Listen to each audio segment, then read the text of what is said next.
Good afternoon. Hey, this thing works. It's just hit 12, so I should probably get started. We don't have that much time. I'm sure you're all ready for lunch. But hopefully you're in here because you want to learn about PHP and the new standards that are coming out and how they can help improve our code. I always like to start off talks by giving a little bit of context. And in this situation, you need to know a little bit about me. I'm Michael, for any of you that I don't know, and I'm Heap on Twitter if you want to tweet nice things whilst I'm talking. But the real context for this comes from the company called DataSift. Now, DataSift is where I work, and a substantial part of our code base is PHP. Some of it is 7 years old. Some of it hasn't been touched since. But as we started to hire more and more developers, we found that the ramp-up time was increasing. So we sat down and we thought, what can we do to help these new developers get up to speed more quickly? And for us, that was standardizing. We started to implement some of our own standards to start with, and that kind of worked. But then all the semi-official standards started to come out, and we started to follow them. And we found that as new developers were joining us, they already knew the standards that we were working with. There was no need to educate them about how things should be done. They could just sit down and start working. But let's just jump into it. Like I said, we're short on time. PHP doesn't have the best history when it comes to standards. Like, I'm sure that some of you have tried to use some PHP code from PHP classes at some point. The instructions were probably something like, download this zip from this site, copy and paste it into your project, include these 4 files in exactly this order, then turn on the spot 3 times and promise me your firstborn child, and then I'll work.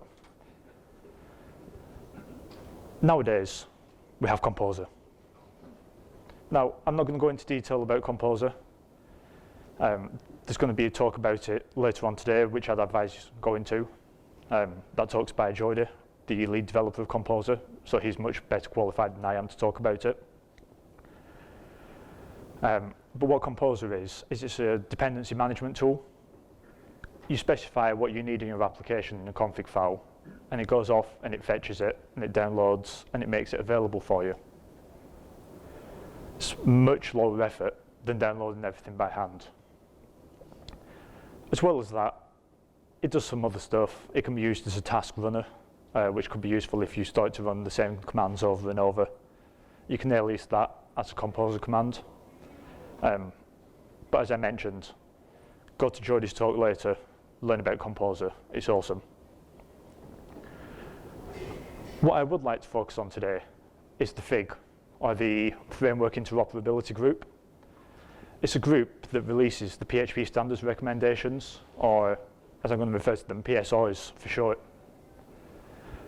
These are recommendations. They're not official standards, they're recommendations for developers to follow if they want to. But first, let's go all the way back to the beginning. I guess it all starts with the inception of the PHP standards group back in 2009. It was actually formed at this very conference in 2009. And in fact, tomorrow will mark the 6-year anniversary of that group being formed. It was attended by representatives from lots of large open source projects.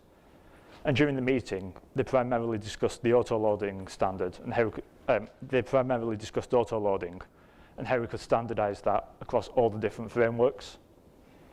This discussion would eventually become PSR 0. If we fast forward to today, the PHP standards group evolved, and it's now known as what we know as the Framework Interoperability Group. Even though it explicitly mentions frameworks, standalone packages and tools are a part of that. Tools such as scoping and collectives such as the PHP League that release high-quality PHP components are involved. They get a say in how these standards are developed. The standards are split into 2 groups, accepted and proposed. Once a standard is accepted, it's immutable. It can never be changed in the future. Another PSR might be drafted to supersede it, and that has happened. But once the PSR has been accepted, it never changes. If you stick to it, your code won't suddenly break 6 months, 10 years down the line. It's always going to be the same. In fact, the first one that we're going to talk about today has been deprecated in favour of a new PSR, but it's still widely used in production code bases. Of course, I'm talking about PSR 0, the autoloading standard. When PHP 5 came out, it brought this new function. It's a magic function, underscore autoload. You may have seen something that looks a little bit like this. And what happens is when you try and use a class that doesn't exist, this function gets called, with the first parameter being the class name. Here, this just says, whenever I try and use a class that I've never seen before, try and load it from the classes folder. Simple, but effective. And in fact, this is how a lot of old projects work. In PHP 5.1.2, we got SPL Autoload Register, which does pretty much the same thing, except you can register multiple functions to this, and it will go through them in turn. And if it finds something that can include a file, great. If not, it'll just drop down to the next one. Now, what actually happened is everyone came up with their own autoloading strategy. Like, I might use a classes folder like this, but you might decide to use an ext folder. And your coworker, they don't like classes and ext. They want to call those bananas. Like, it's silly, but it's valid. Bananas is a valid path, but it doesn't really make much sense. So what the FIG did is they put together this standard for where files should live on disk, what paths should we be looking for files in. And it works a little bit like this. It specifies where we should be looking for files. Pre namespaces, the underscore was used as a kind of fake namespace separator. All that PSR 0 does is it takes the underscore and replaces it with the directory separator. So tech demo example looks in the folder tech in the folder demo for a file called example.php. Then PHP added actual namespaces, and we did the same thing. The namespace separator, the backslash, became directory separators. This is PSR 0. This is everything. Now, there are a few caveats with PSR 0. The first is that two different classes can resolve to the same file. If we've got underscores in one and backslashes in another, it still translates to the same file on disk. Unfortunately, this is a known problem, and it's one that we can't solve because we want to maintain backwards compatibility with underscores. Underscores in namespaces have no effect. So if I have a namespace demo underscore file, that gets put on the file system as well in the folder name. Otherwise, things will get too complicated when you start mixing underscores and namespaces. But if you move that underscore to the class name, that does get expanded to a path on disk. I'm not entirely sure why they chose to do it this way, but that's what's in the standard, and that's what everyone follows. And finally, this last item on the slide. Whilst your autoloader would pick this up and load it, this isn't technically valid for PSR 0. PSR 0 specifies that everything should have at least a parent namespace. So in this case, it needs to be tech underscore or tech backslash demo. If you want to start using Composer, there's an SPL compatible one provided by the FIG, but really, just use Composer. That's pretty much it for PSR 0. If you're starting the project today, don't use it. Use PSR 4. It does pretty much everything PSR 0 can do and more, but we'll talk about PSR 4 a little bit later on. After PSI 0, the FIG went quiet. And it was a couple of years, but eventually they reappeared with PSI 1, our basic coding standard. Now, PSI 1 doesn't care. It can use tabs or spaces. It focuses mainly on technical interoperability. Things like it requires PSI 0. If you want to be PSI 1 compliant, you must follow PSI 0 as well. It thinks that you shouldn't be using things like the script tag to run your PHP code. Like, this actually works in all the versions. But on a lot of servers, it's disabled, it's not technically possible. So PSI 1 disallows it. PSI 1 is mainly about naming conventions and file structure, ensuring that all PHP code that follows it behaves and looks the same way. Things like studly caps for classes. Studly is the first character is capitalized, and then every word within it is also capitalized. Things like upper snake case for constants. And finally, camel case for method names. These are fairly basic coding standards, but if anyone comes into your code base and they follow PSI 1, they automatically know that if they want to call a method, it starts with a lowercase character, then every word in there is camel case. There's not much more to it. It also says that source files should be UTF-8 and that files should either declare things or execute an action. No more putting a class definition and a call to that class in one file. They have to be separate. A file should declare or execute. But if you follow PSI 1, then your code will feel familiar to a lot of devs automatically. And there's not that many rules. Now, PSI 2. PSI 2 is where things start getting a little bit contentious. PSI 2 took code standards to the next level.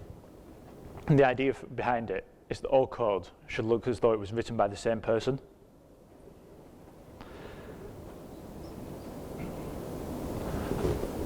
These standards were actually gathered through a survey of large PHP projects. We took a look at their existing coding standards. If anyone wants to see the results of that survey, they're actually at that URL. It's just a Google Doc, and it has all the different standards down the side and the projects along the top, and they just put how they used to work, how they still work for a lot of them. Now, PSI 2 has some fairly sensible things. Like, one of the rules is one statement per line. I don't think any of us are going to argue against that. It makes code more readable. Also things like no trailing white space. That makes sense. And function visibility must be declared.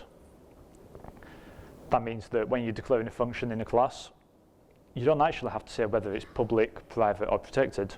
It will default to public. But PSI 2 says you must specify which it is. Like, that's just good coding practice. But then things start to get a little bit more complicated. Things like you must use 4 spaces for indentation. Like, that's quite prescriptive. But honestly, we had a lot of arguments about this at work. But once we started doing it, 3 months later, everyone had forgotten. And everyone came into the code bases, and everyone knew how to work with them. Their editors were already configured. They pressed backspace and 4 spaces disappeared rather than the tab. Like, editors do all the hard work for us. Spaces and tabs doesn't really matter. It also has things like no leading underscores in property names. We might remember this one. You use an underscore at the beginning of the property name to imply that it should be private. Now, back in PHP 4 we needed that, but with visibility definitions in PHP 5, we don't need this anymore. Let's not do it. The spec document's quite hard to read. There must be 1 space after the control structure keyword. There must not be a space before the closing parenthesis. It's easy just to show an example. And this is how specific it is. This top one isn't valid PSI2 because there's no space, whereas this bottom one is. Like, just that one space makes things PSI2 compliant. But it's important to remember these are recommendations, not demands.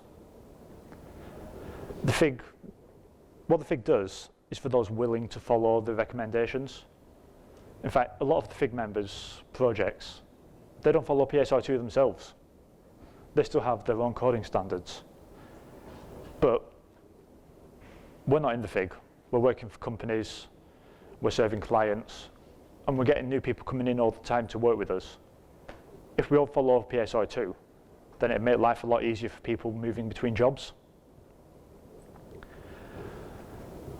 So you're sold, you want to use PSI2. There's a couple of tools that help you with this. You don't have to memorize the spec. The first is PHP CS. And what this does is it searches through your code base and tells you about any violations for the coding standards. Just tells you what line they are and what it was expecting. I actually went through a fairly large code base and fixed all of this by hand. It took forever. But say that again? I have interns. Thankfully, we now have PHP CBF, which is PHP Code Beautifier. And it's a tool that automatically fixes all of these little things. You're missing a space, it will add one. The curly brace should be on the next line, it'll put it on the next line. I'm still wary of tools like this because it changes your entire code base at once. I wouldn't recommend doing this unless you have extensive testing. But if you do, it's a really useful tool. But these are all just recommendations. I wouldn't recommend going and doing it to all your projects right now. Like, that's a lot of effort. But one of my favorite things when working with code is the Boy Scout rule, that you should always leave code better than you found it. That means if you go in to fix a bug, update the class to PSI2. Over time, your entire code base will start to change. 3 months in, you might be 50% complete. 6 months in, you might be 80% complete. And eventually, your entire code base will have migrated. No automated tools here, just changes that you're making by hand that you can verify still work.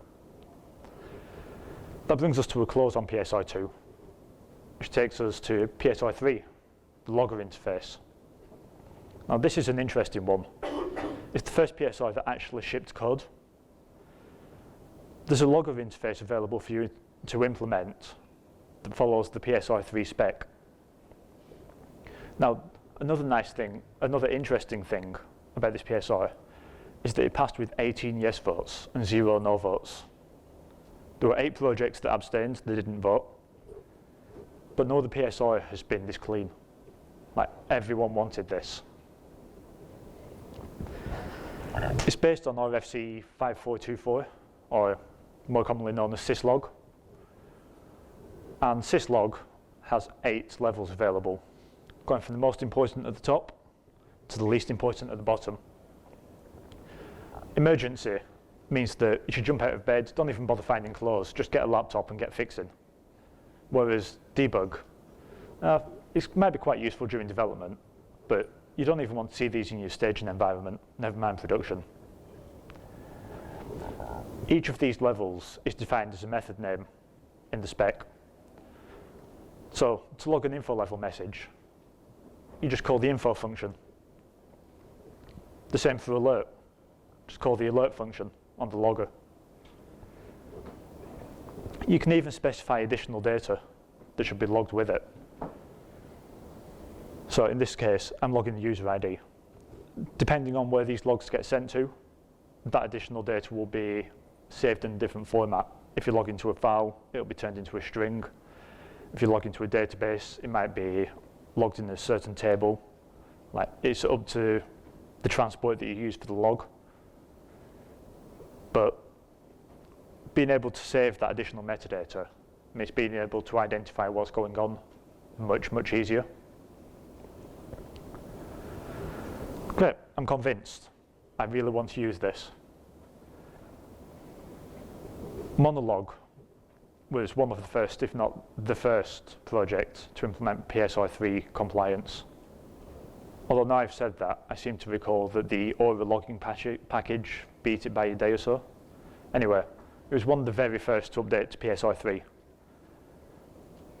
If you want to use PSI3 logging, use Monologue. But imagine that you've already got a logging framework. You've got an in-house one. You've got a different one that you enjoy. Imagine that you prefer analog. That's another open source logging framework. There's an adapter available that translates the PSI3 logging interface to analog calls. You can use this adapter to start using PSI3 today alongside analog. And it's the same story for Keylogger. If you use Keylogger, there's an adapter out there that lets you use it like a PSI3 compatible logger. This is the first time a shared interface became a standard. It resulted in frameworks, libraries, and other applications being able to type hint against the interface rather than a specific logger.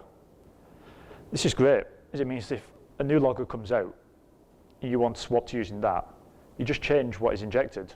No need to update all of your code because they all have the same public API. Internally, they can do what they want. But publicly, which is what we care about, they all work exactly the same.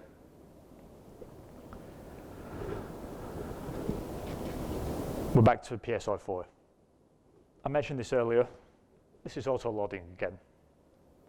And PSI4 replaces PSI0. The biggest thing about PSI4 is no more underscores. If you're stuck on an old version of PHP that doesn't support namespaces, first upgrade, like the security end of life. But if that's still not a possibility, stick with PSI0, use underscores. Everyone else, move to PSI4. With PSI0, you must have the vendor name and package name in your vendor path. So, vendor name, package name are in source. So it goes source, vendor name, package name, class name. With PSI4, that's optional. You can drop it. And you say that vendor name, package name is in source. So anytime I try and access vendor name, package name, class name, it will load it from this file here. Of course, if you want the old style, PSI4 can support that as well. You just have to give it the full path when you're defining where it should auto-load from. This gives you the same directory structure as PSI0. This is why you can use PSI4 today if you're using PSI0 namespaces. As far as using PSI4 goes, just use Composer. Like, it handles PSI4 as well as PSI0, and it's extensively tested. Like, I'm sure a lot of us here use Composer. If auto-loading broke, I'm sure that someone would have something to say about it and it'd be fixed very quickly. There's no need to roll your own. There's no real changes for PSI4 other than being able to specify a different path. Both PSI4 and PSI0 have advantages and disadvantages. With PSI0, you know exactly where the file is on disk. Your namespaces and class name translate directly to a file on disk.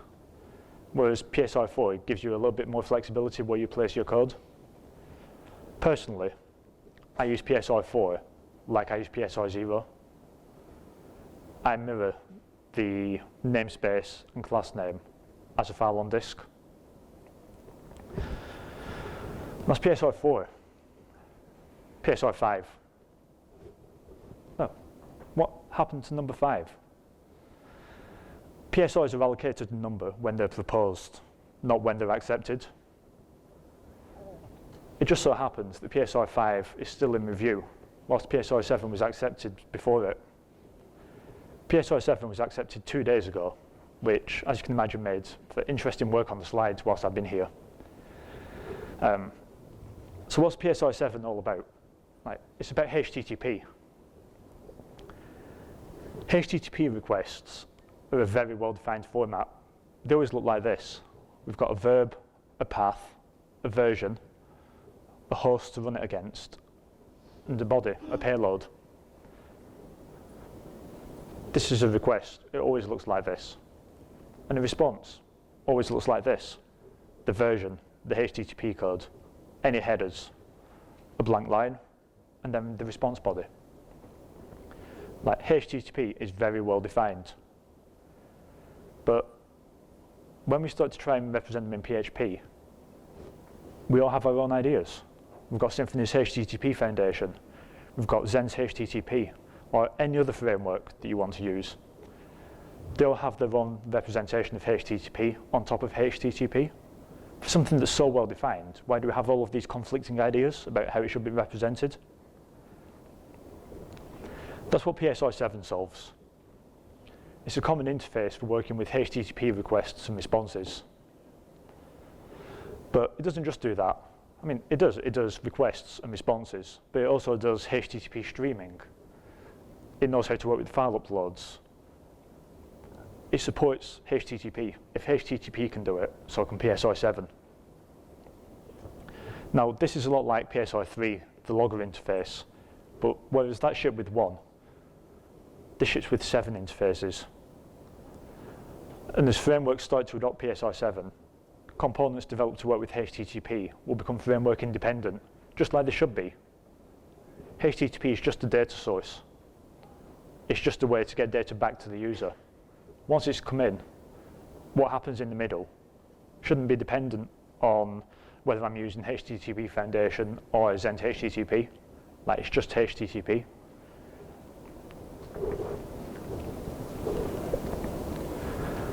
And that was PSR 7 in a nutshell. Over time, frameworks will move to using it.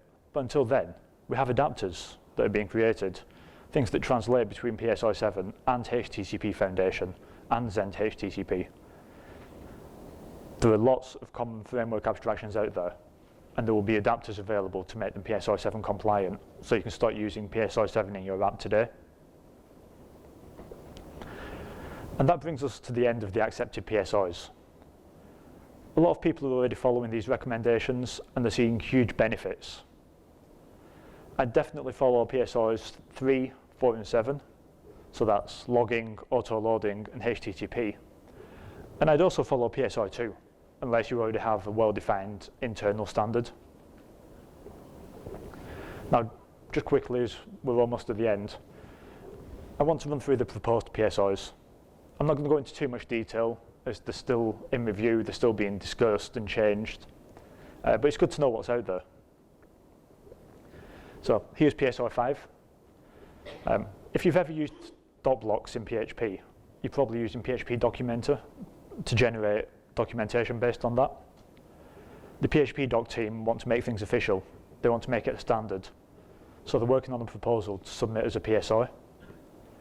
This means that we can have multiple tools all reading the same doc blocks and generating their own documentation on it. PSR 6. Now, this one's actually in review, so it's being discussed and it's going to a vote soon. And it's an interface proposal for using various caching libraries in PHP.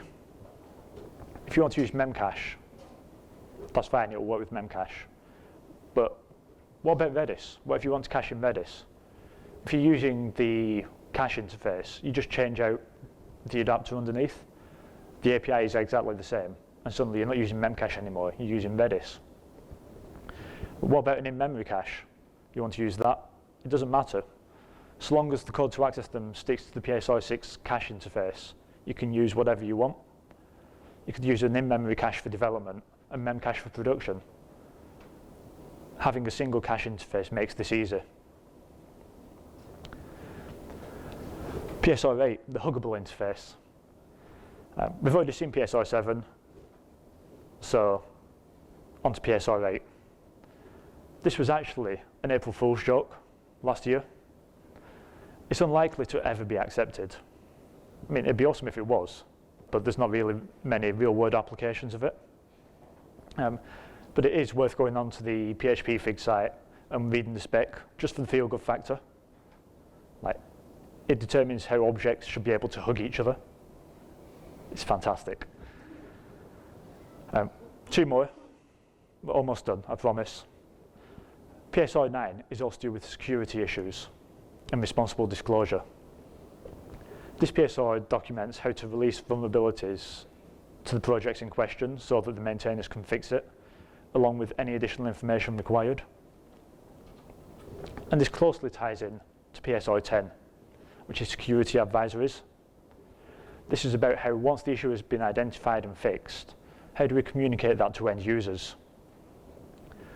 PSR 10 uses a disclosure format which is based on Atom, which is kind of like RSS. And having an official standard for disclosures allows automated tools to be built. These tools can check what you've got installed, automatically consume these Atom feeds, and tell you if you're vulnerable. And that's it for the PSRs. That was a very, very quick tour. If you've got any questions, I'm afraid we're out of time now, but feel free to find me afterwards and we can chat about them. But until next time, I've been Heap, and I'd love some feedback. Thanks.